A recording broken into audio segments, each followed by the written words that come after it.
good organic search will help drive your listings for Google local searches as well. Hope I haven't bamboozled you guys too much, but it is important. And just to show you then that the same thing has happened in Google.ie, there's a search I did for Jewelers Dublin. And interestingly, none of these businesses have got pictures on their Google Places listings, obviously, because there's no pictures there. But we'll go and talk to them and see if we can get a bit of business out of them. OK. Just to go back to the original search that I did, down the left-hand side here, we've got a column that I haven't talked about. And if I just explode that out, there's an awful lot of stuff happening. This was introduced by Google about April time.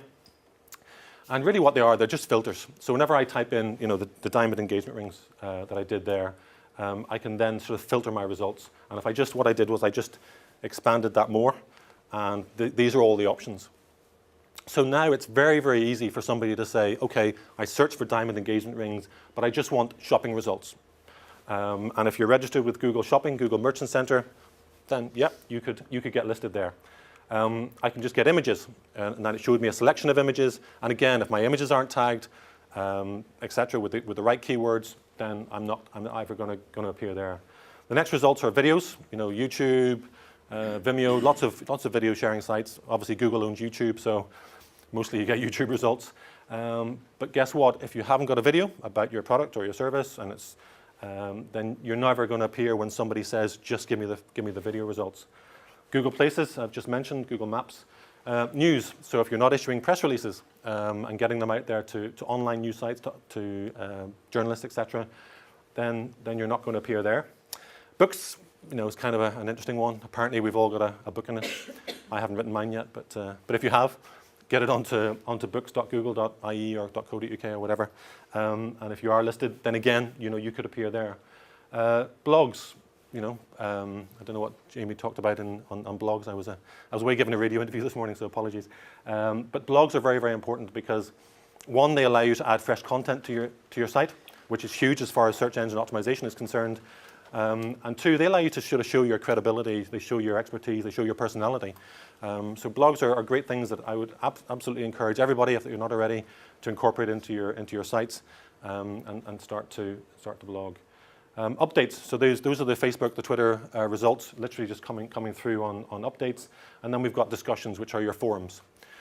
And really what I'm trying to say here is that if you're not doing all of these things, if you're not issuing press releases, if you're not active on Twitter and Facebook, if you're not active on forums, if you haven't got a blog, or you're not commenting on other people's blogs, if you're not producing videos, if you're not haven't tagged your images and producing images, and if you're an e-commerce site, you're not registered with Google Merchant Center, then you are potentially missing out on a whole pile of potentially really, really targeted traffic, because it's so easy now for people to say, just give me the news, just give me the blogs, just give me the updates from Twitter and Facebook, etc. So you really do need to be active. And this actually ties into the Google search algorithm, because the more times the Google search, the Google bots find your presence, your brand online, on forums, on blogs, on news sites, etc. That's the most powerful thing. And we were at a conference last week, an SEO conference in London. Some very, very clever people who have way more time and resources than I have done an awful lot of research into what factors are now being, seem to be included in the Google algorithm, of which nobody knows exactly, but they've done a lot of research on it. And your overall brand presence online is now a really, really crucial factor. It's one of the main factors on how you will rank for any given keyword. So if you've just been focusing, previously on, maybe on videos, or maybe you've just been active on blogs, or maybe you're just active on forums, then your website isn't going to feature as high as it could be for all sorts of, I'm not just talking about one keyword here, I'm talking about a whole range of keywords, because Google now appears to be looking at how important your brand is online. So yes, it's easy for the O2s and the Vodafones of this world, because they've got big budgets and they do lots of stuff. But there's no reason at all why any business, even a small business, can't promote its brand online by doing lots of this stuff. And a lot of it doesn't cost a whole lot of money. Yes, it takes time, granted, but it doesn't cost a whole lot of money to be active on blogs, to be active on social media, to be active on forums, etc. And the more active you are in all these different places, one, you're going to get direct results, and two, it's going to improve your overall results. just to give you a little bit of detail on getting SEO right. Again, if you're interested in search engine optimization for your business and you want to find out more, nab me at lunchtime or afterwards. In fact, we've got a Q&A session, haven't we, coming up, so feel free to ask questions. The 3 bits are, find the right keywords. Obviously, take the guesswork out of it. What is it that people are searching for? There's a thing called the Google Keyword Tool, which is this is what this is a screenshot of. And literally, you can type in there, and it's free. Type into Google, the Google Keyword Tool, if you've never done it before, and type in, jewelry, diamond rings, whatever your business might be, and it will tell you. And apologies for the quality of this, but it will tell you exactly what people have searched for on Google. And you can target .ie, you can target UK, you can target US, whatever. And as a research tool for you, and as a research tool to find out what your competitors might be up to, fantastic. So go and have a look at the Google Keyword Tool. Once you've decided the keywords, then you really need to sort of create pages for those keywords. Because Google ranks pages, it doesn't rank your site. SEO isn't sort of ranking, www.xyz.com. It's about actively optimizing all the different pages within your site, because you're selling different services, you're selling different products. Target the long tail. What I mean there is that the more words people type into Google, the more likely they are to take action to buy. So the example I always give, and my colleagues always laugh at me, is the pet supplies business. So people type in pet supplies. There isn't a product called a pet supply. It's very, very general. People type in dog supplies, maybe, but again, it's more specific, but there's still not a product that they can buy. Drill that down a bit more. Dog beds. Now there's a product they can buy, so we're getting closer, but it's still 2 words. Now they type in plastic dog beds. Now we're getting somewhere. And that's a very, very specific product. And if they type in pink plastic dog beds, by that stage they know exactly what they're looking for. And if you can find that people are searching, for these very, very specific terms that apply to your business, your either product or service business, the more likely they are to convert. And don't get sort of what's the word I'm looking for?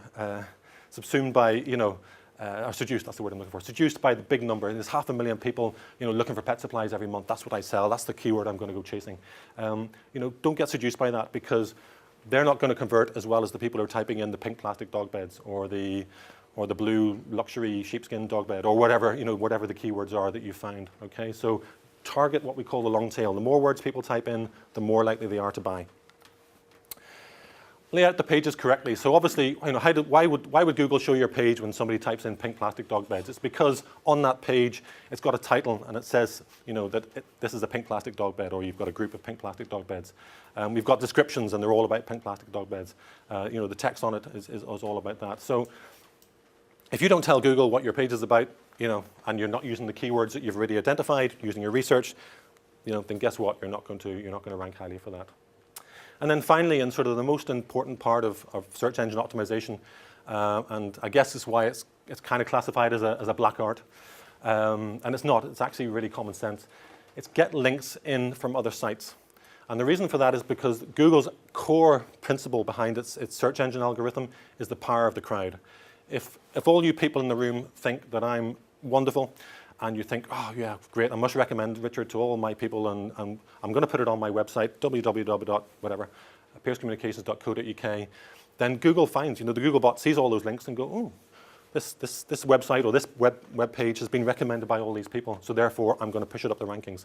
If my page has got no links coming in for it, then I'm kind of Norman No Mates, and there's no reason for Google to push me up the rankings. The links are all important. That is why one page is number 1, and that is why one page is number 1001. It's all about the links that you can generate to come into your pages on your site. It's not easy. It's time-consuming. It's not really a black art. It's just time-consuming. And again, you can ask questions or come and chat to me afterwards about how we do that. And the way to think about it is like every link coming into your web pages is like a vote, and that's really how Google treats it. And the more votes, the higher up the rankings you're going to be. So just going back, we've got all these options, and I just want to sort of finish off. Am I on time, Alison? Am I doing okay? Which ones maybe might be applicable for your business?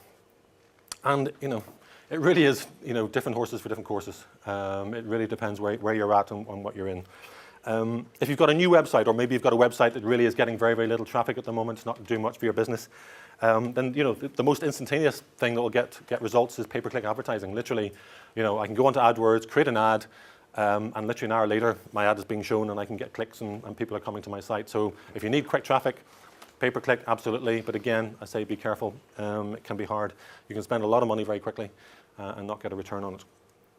Email marketing. So if you've got any kind of existing customer list, people, you've got a shop, you've got an offline business, and you've got footfall coming into your shop. Run competitions, run, give away things, whatever it might be. Come up with some crazy idea to get people to give you their email address. Very, very easy, very cost effective, and most people, as long as you're providing them some kind of value, something worthwhile, they're happy to give your email address, and make sure you don't give it to anybody else. Social media, is probably the next thing, because it's so easy to do. It's kind of hard to do right. Hopefully you've heard that from Jamie, but it is easy to do, and it doesn't cost money. Literally you can get onto Facebook, get onto Twitter, get onto LinkedIn, and you can be starting to build relationships and make friends, etc. Very, very quickly. Probably online PR I would put next. Yes, you need to have a bit of a copywriting slant, or you need to know somebody who can produce copy for you and make it. Who would that be? I don't know anybody. That's obviously what Mike does, and yeah, it's a great way of getting your name and your brand and your expertise out there. And then on a similar vein, articles as well. So online PRs for press sites, articles can be almost for any site, and there's some very interesting ways that you can produce articles, produce content that will one, get people to actually read and go, oh, that's interesting, I must go and visit that site. And two, then you can also get search engine benefits as well. So you can ask me about that. If you're an offline business, then obviously Google Places, somebody's typing in, restaurant Dublin or restaurant Dublin 8 or whatever it might be, great. Make sure you're high up the new Google Places listings, and you can get very, very targeted traffic. Again, this is I've actually visited this place. It's in New Jersey, in Atlantic City, and it's a little place it's famous for its subs, as they call them in America, and by getting people who come in and get them to give their email address, fantastic. Social media, if you particularly in the hospitality restaurant business, and Jamie talk about Foursquare and location-based social media, etc. Absolutely fantastic way of encouraging people to engage with your brand and getting them to come back to your hospitality business more often. And again, then online PR, and then probably blogging. Just to show your expertise, show that show your local interest, show your local knowledge, whatever it might be. And blogs are a great way of sort of just putting that out there. And if you've got a service business, then SEO / Google Places. I used to have that as SEO and then Google Places, but now I had to combine the two because they are combined. So somebody who types in I don't know, divorce lawyer Dublin or whatever, obviously that's a very targeted term, and if you're number one, you're going to get some very targeted traffic coming to your site. So SEO and Google search and Google Places is great. Again, email marketing, social media, and blogging. Online PR, for sure, because it's got lots of benefits. And then finally, joint ventures. And again, I used the example of the florists or the photographer, or that sort of thing. That's a wedding circle, I'm going to call it, not a triangle. If you've got a business, literally think a bit laterally and go, who else has got the customers that I might be interested in, and literally approach them and see what you can do in terms of a joint venture. And if you do have an e-commerce business, throw the kitchen sink at it, because the more that you do, you register with the shopping comparison sites, you register with Amazon, you register with Google, you're doing online PR, blah, blah, blah, blah. Literally, you do need to do everything. It's a very, very competitive business out there in almost every field. And if you're not doing everything, then you won't be maximizing your returns from your e-commerce business.